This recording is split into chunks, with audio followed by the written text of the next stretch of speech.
হরে কৃষ্ণ কৃষ্ণ কৃষ্ণ হরে হরে। তো ভক্তবৃন্দগণ, আজকের ভিডিওটি রয়েছে পৌষ মাসের শুক্লপক্ষের শ্রী পুত্রদা একাদশী ব্রত পালন রয়েছে 6 মাঘ রবিবার পালিত হবে এই পৌষ মাসের শুক্লপক্ষের পুত্রদা একাদশী। আর আপনাদেরকে পালন করতে হবে 7 মাঘ সোমবার পালনের দিন। অবশ্যই সকল কৃষ্ণ ভক্তরা এই শ্রী পুত্রদা একাদশী ব্রত পালনটি খুব ভালোভাবে করবেন, ভক্তি ভালোবাসা শ্রদ্ধা দিয়ে। যারা এই পৌষ মাসের শুক্লপক্ষের শ্রী পুত্রদা একাদশীর ব্রত পালন করবেন, তাদের পুত্রের শুভ কামনা এবং তাদের পুত্রের সন্তান লাভের ইচ্ছাটি পূরণ হবে। অবশ্যই ভিডিওটি সম্পূর্ণ দেখবেন।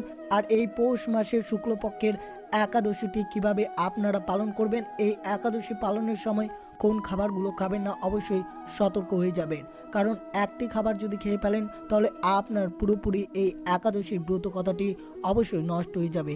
এর ফলে আপনার ব্রতের কোনো লাভ হবে না। অবশ্যই ভিডিওটি সম্পূর্ণ দেখবেন। আর চ্যানেলে নতুন হয়ে থাকলে দয়া করে চ্যানেলটিকে সাবস্ক্রাইব করবেন, লাইক করবেন, কমেন্টে ভক্তি ভালোবাসা শ্রদ্ধা দিয়ে জয় শ্রীকৃষ্ণের জয় লিখে দিতে ভুলবেন না। তো দেখা যাক আজকের ভিডিওটি। বছরে দুবার পুত্রদা একাদশী পালিত হয়। এর মধ্যে একটি পালিত হবে মাঘ মাসের শুক্লপক্ষে। এই বছর 21শে জানুয়ারি রবিবার পুত্রদা একাদশী ব্রত পালিত হবে। এই দিনে বিষ্ণুর পূজা অর্চনা করা হয়। প্রচলিত বিশ্বাস অনুযায়ী মাঘ মাসে পুত্রদা একাদশী ব্রত করলে বাজপেয় যজ্ঞের সমান পুণ্য লাভ করা যায়। ধর্মশাস্ত্র অনুযায়ী পুত্র লাভের জন্য এই একাদশী ব্রত পালন করা হয়ে থাকে। নিঃসন্তান দম্পতিদের এই একাদশী ব্রত পালন করা উচিত। এই তিথিতে ব্রত পালন ও পুজো করলে বিষ্ণুর আশীর্বাদ লাভ করা যায়। এই বছর মাঘ মাসে পুত্রদা পালিত হবে 6 মাঘ রবিবার এবং 21শে জানুয়ারি রবিবার পালিত হচ্ছে এই পুত্রদা একাদশী ব্রত কথাটি। পুত্রদা একাদশী তিথিতে বিষ্ণুর সহস্র নাম পাঠ করলে বাড়িতে উপস্থিত নেতিবাচক শক্তি ধ্বংস হয় এবং পরিবারের আনন্দ বজায় থাকে। অবশ্যই যদি আপনি বিষ্ণুকে পুজো করেন তাহলে অবশ্যই বিষ্ণুকে হলুদ রঙের ফুলের মালা পরাবেন এবং সাথে চন্দনের তিলক লাগাবেন। নিজেও চন্দনের তিলক লাগাবেন। অবশ্যই পরিবারের সকল সদস্যদের এই চন্দনের তিলকটি লাগাতে বলবেন না। এর ফলে মানসিক অবসাদ থেকে মুক্ত সম্ভব হবে এই পুত্রদা একাদশী ব্রত পালনের দিন। এই পবিত্র একাদশীর দিন কিভাবে আপনি ব্রতটি পালন করবেন? সামর্থ্য অনুযায়ী দশমীতে একাহার ও একাদশীতে নিরাহার ও দ্বাদশীতে একাহার করবেন। এতেও যদি আপনি অসমর্থ হন তাহলে একাদশীতে অনাহার। যদি এতেও অসমর্থ হন তাহলে একাদশীতে পঞ্চ রবি শস্য বর্জন করতে হবে। ফলমূলাদি অনুকল্প গ্রহণের বিধি আছে। এই পুত্রদা একাদশীতে কিছু সবজি ফলমূলাদি গ্রহণ করতে পারেন, যেমন গোল আলু, মিষ্টি আলু ও চাল কুমড়া, বাদাম, তৈল অথবা ঘি দিয়ে রান্না করে ভগবানকে উৎসর্গ করে আপনি আহার করতে পারেন।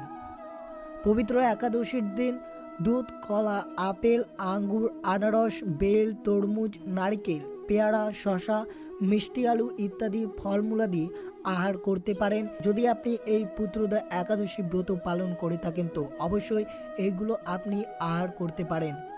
আর যেটি আপনি পুত্রদা একাদশী ব্রত পালনের দিন করবেন না সেটি হচ্ছে পঞ্চশস্য, যেমন ধান জাতীয় খাদ্য, যেখান থেকে আমরা পাই চাউল, মুড়ি, চিড়া, সুজি, পায়েস, খিচুড়ি, চাউলের পিঠা, খই ইত্যাদি। এই সব ধান জাতীয় থেকে তৈরি খাদ্যগুলো আমরা এই পুত্রদা একাদশীর দিন খাওয়া নিষেধ বলে মনে করা হয়। গম জাতীয় খাদ্য যেমন আটা, ময়দা, সুজি, রুটি, বিস্কুট ইত্যাদি এই সব খাবার পুত্রদা একাদশীর দিন ভুলেও খাবেন না। আর যদি একটু খেয়ে ফেলেন তাহলে অবশ্যই আপনার ব্রতটি নষ্ট হয়ে যাবে। জব বা ভুট্টা জাতীয় খাদ্য অনেকে রয়েছে, ছাতু, খই, রুটি ইত্যাদি। ডাল জাতীয় অনেক খাদ্য যেমন মুগ, মাসকলাই, খেসারি, মসুরি, ছোলা, অড়হর, বরবটি, ছিম ইত্যাদি। সরিষার তেল, তৈল তেল ইত্যাদি খাওয়া নিষেধ রয়েছে এই পুত্রদা একাদশীর দিন। অবশ্যই যদি আপনি পুত্রদা একাদশী ব্রত পালন করেন তাহলে এই সব খাবার থেকে আপনাকে এড়িয়ে চলতে হবে। এই পুত্রদা একাদশীর দিন কি কি বর্জন করতে হবে? পঞ্চরবি শস্য একাদশীতে গ্রহণ করলে আপনার অবশ্যই ব্রতটি নষ্ট হবে। এই বিষয়ে আপনাকে এবং যারা এই পুত্রদা একাদশীর ব্রতটি পালন করবেন তাদেরকে অবশ্যই সতর্ক থাকতে হবে। একাদশী ব্রত করলে যে কেবল নিজের জীবনের সদ্গতি হবে তা নয়, একাদশী ব্যক্তির মৃত পিতা মাতা নরক থেকে উদ্ধার হতে পারে। একাদশীতে অন্ন ভোজন করলে যেমন নিজের নরকবাসী হবে, তেমনি যদি আপনি অন্যকে ভোজন করালেও আপনাকে নরকবাসী হবে। কাজেই একাদশী পালন করা আমাদের সকলের কর্তব্য। অবশ্যই আপনি যদি এই পুত্রদা একাদশীটি ব্রত পালন করে থাকেন, তাহলে অবশ্যই অন্যদেরকেও এই পুত্রদা একাদশী ব্রত পালন করাতে উৎসাহিত করবেন। একাদশী পালন পঞ্জিকাতে বা একাদশী পালনের সময় দেওয়া থাকে, সেই সময়ের মধ্যে ভগবানকে নিবেদন করে প্রসাদ গ্রহণ করে পালন করা একান্ত দরকার, নতুবা একাদশীর কোনো ফল লাভ হয় না, নরকবাসী হতে হয়। অবশ্যই একাদশী সংকল্প করে এবং পালনের দিন পালন করে অবশ্যই একাদশী ব্রতটি উপসংহার করবেন, নইলে আপনাদের একাদশী ব্রতের কোনো লাভ মিলবে না। একাদশী ব্রত পালনের প্রকৃত উদ্দেশ্য কেবল উপবাস নয়, নিরন্তর সেই ভগবানের পুজো, স্মরণ, মনন ও শ্রবণ কীর্তনের মাধ্যমে একাদশীর দিন অতিবাহিত করতে হবে। এর ফলে অবশ্যই আপনার পরিবারের খুব তাড়াতাড়ি শীঘ্রই শুভ সংবাদ নিয়ে আসতে পারে বলে মনে করা হয়। এবং যদি আপনি এই পুত্রদা একাদশী ব্রত পালনটি সেই ভগবানকে স্মরণ করে যদি করে থাকেন, তাহলে অবশ্যই আপনার পুত্রের মঙ্গল হবে এবং সর্বদাই সর্বকাজে সফলতা আসবে আপনার পুত্রের। আর যদি কোনো ভক্তের যদি সন্তানের ইচ্ছে থাকে, তাদের অবশ্যই মনস্কামনাটি পূরণ হবে। জয় শ্রীকৃষ্ণ। কোনো ভক্ত যদি একাদশী উপবাস করেন, তাহলে যদি সেই ভক্তের মৃত্যু ঘটে, তাহলে সেই স্বর্গ নয়, সরাসরি বৈকুণ্ঠ লোকে গমন করবে। অবশ্যই আপনারা একাদশী করুন, কোনো কিছুই হবে না, সব কিছু ভগবানের উপর বিশ্বাস করে সব কিছু আপনি কর্ম করেই যান। অবশ্যই একাদশী থাকাকালীন যদি কারো মৃত্যু ঘটে, সে সরাসরি বৈকুণ্ঠ লোকে গমন করে। একাদশীতে কি সাবু খাওয়া যায়? একাদশী তিথির মধ্যে চাল, গম, তৈল, জব ও ভুট্টা এই 5 প্রকার শস্য থেকে প্রস্তুতি কোনো খাবার খাওয়া নিষেধ।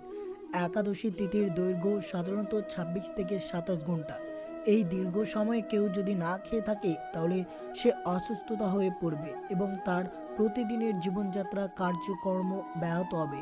সেই জন্য একাদশী তিথির মধ্যে একবার যে কোনো ফল, জল এবং দুধ খাবার বিধান আছে।